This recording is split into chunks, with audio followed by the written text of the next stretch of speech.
लोग नए हो तो सब्सक्राइब करो, वो जो लाल वाला बटन है उस पर फूट फेंक के मारो या फिर मोमबत्ती, मुझे नहीं पता, बस क्लिक हो जाना चाहिए। बिस्मिल्लाहिर रहमानिर रहीम।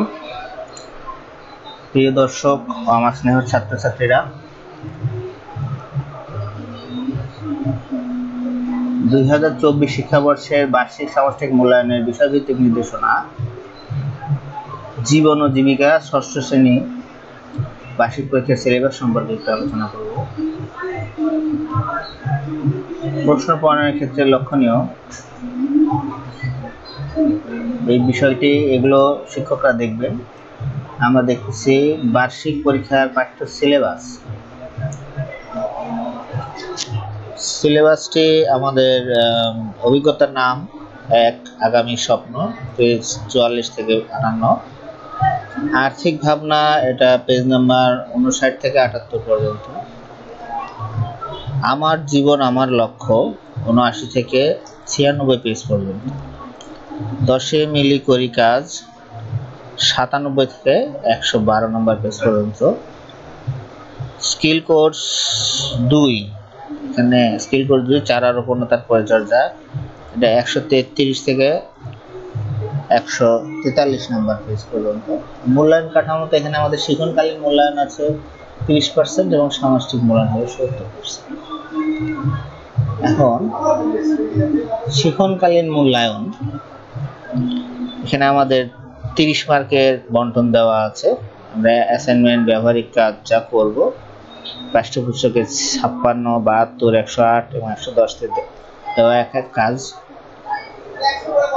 এর উপরে 10 মার্ক। এবং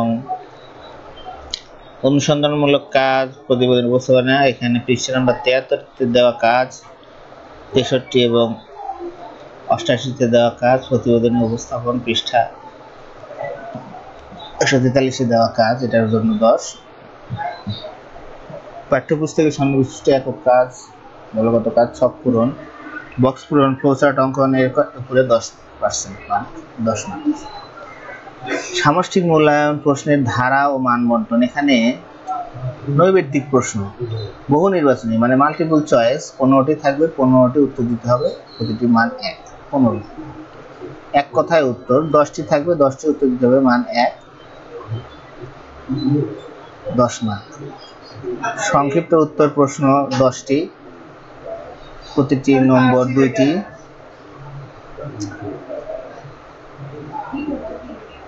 সংক্ষিপ্ত প্রশ্নের উত্তর 10টি থাকবে, উত্তর দিতে হবে 10টি, মান 2 করে, 20 মার্ক।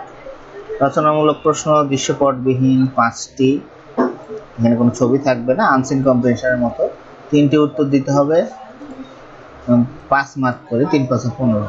রচনামূলক প্রশ্ন দৃশ্যপট নির্ভর, সৃজনশীল প্রশ্নের মতো আর কি, 7টি প্রশ্ন থাকবে, 5টি উত্তর দিতে হবে, 8 মার্ক করে, 2 ভাগে 4, 4, 8 মার্ক, 40 মার্ক। এর মোট 100 মার্কের পরীক্ষা হবে। 100 নম্বরের মধ্যে পরীক্ষার্থী প্রাপ্ত নম্বরকে 70-এ কনভার্ট করতে হবে, মানে 100 মার্কের পরীক্ষা হবে, 70-এ কনভার্ট করবে এবং শিক্ষণকালীন মূল্যায়ন 30% মার্ক, সেটা যোগ হয় 100। যেহেতু এখানে বলা আছে যে একটি নমুনা প্রশ্নপত্র, এই নমুনা প্রশ্নপত্রের আলোকে আপনি এই বিষয়ে আপনার সক্রিয় প্রশ্ন তৈরি করবেন। কোনোভাবেই নমুনা প্রশ্নপত্র হুবহু ব্যবহার করা যাবে না, সেহেতু আমরা এটা দেখাইতেই পারি। এখানে এই ধরনের প্রশ্ন হবে, দেখেন, বহু নির্বাচনী প্রশ্ন, সঠিক উত্তর চিহ্নিত করে খাতায় লিখতে হবে। কোন আয়ের মাধ্যমে অর্থ উপার্জন করাকে আমরা, কোন আয়ের কাজের মাধ্যমে অর্থ উপার্জন করাকে আমরা কি বলি, এটার উত্তর হবে আয়। নিচের কোনটি শিক্ষার্থী আয়ের উৎস, উপহারের টাকা।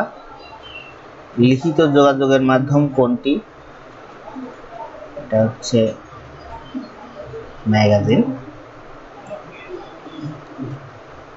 যোগাযোগের প্রক্রিয়ার প্রয়োজন হয় প্রেরক, গ্রাহক, মাধ্যম, সবগুলো ব্যবহার হয়।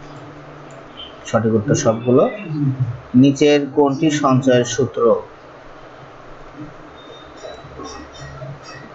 আয় বনাম ব্যয় বা মাইনাস ব্যয়, এটা হচ্ছে সঞ্চয়। আর্থিক ডায়েরিতে কি থাকে না, আয়, পরিকল্পনা, ব্যয়, উদ্বৃত্ত। আর্থিক ডায়েরিতে আসলে পরিকল্পনাটা থাকে না, কিন্তু অন্যান্য বাকিগুলো থাকে। নিচের কোন কাজটি বিলাসিতা?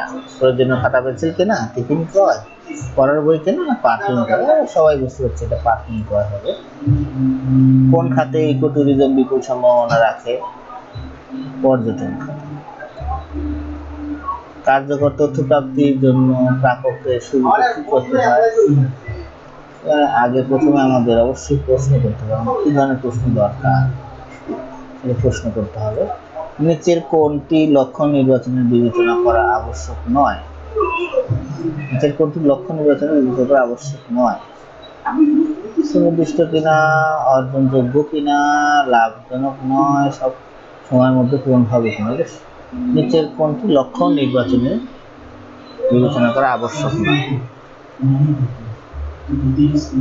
তো এই যে লাভ, এটা আমরা সঠিক এখন আমরা এই উদাহরণ চাইনি, তবে আবার এখানে হচ্ছে যে লাভজনক নয়, এটা হতে পারে।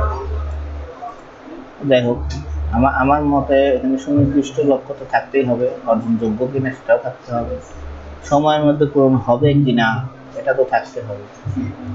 লাভজনক, আমাদের লক্ষ্য অনেক সময় লাভজনক না হতে পারে, আমার মতে এইটাই হওয়ার কথা।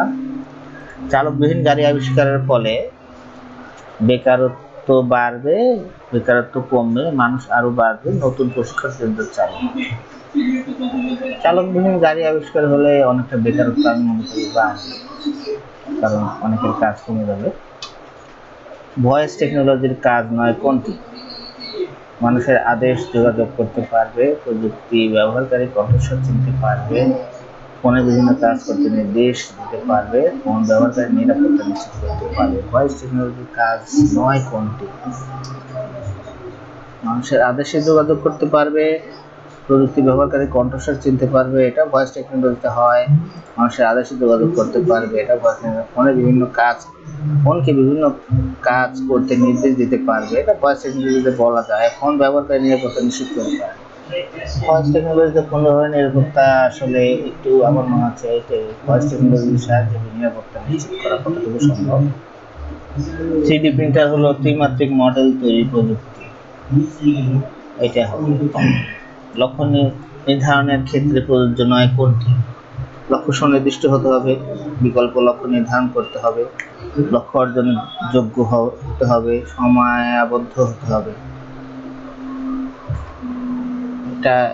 এটা আমরা এখনো হয়তো বই থেকে আমাদের খুঁজে বের করতে হবে আসলে সঠিক কোনটা হবে।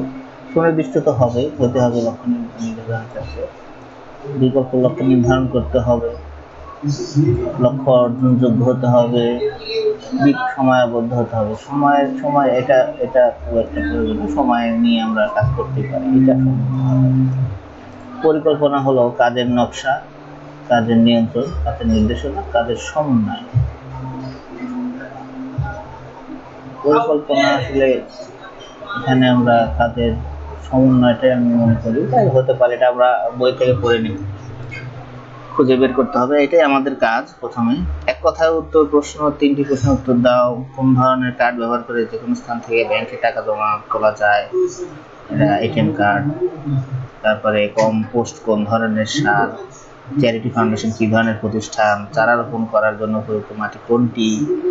একজন শিক্ষার্থী সর্বনিম্ন কত টাকা জমা করে ব্যাংকে সঞ্চয় খুলতে পারে? 10 টাকা। কাকেই বইয়ের অর্থ কি? ILO এর নীতিমালা অনুসারে শ্রমিকদের শ্রম ঘন্টা কত? পাত্র টবের মাটি প্রতি মাসে কয়বার সার দিতে হয়? যেমনটা কোথায় রাখা হবে? সংক্ষিপ্ত প্রশ্ন এখানে কিছু দেওয়া আছে, এগুলো পড়ে আমরা বই থেকে বের করবো।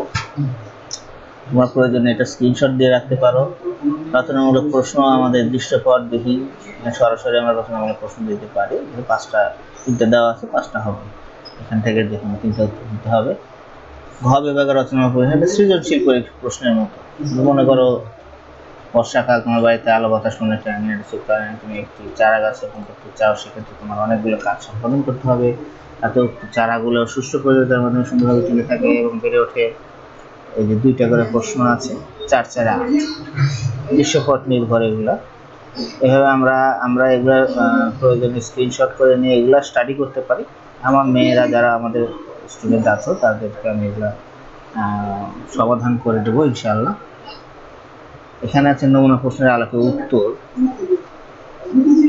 এখানে উত্তর দেওয়া আছে, এমসিকিউ এর উত্তরগুলো এখানে আমাদের দেওয়া আছে, আমরা যেগুলো ঠিক গেছে ওরা এখান থেকে দেখতে পাবো।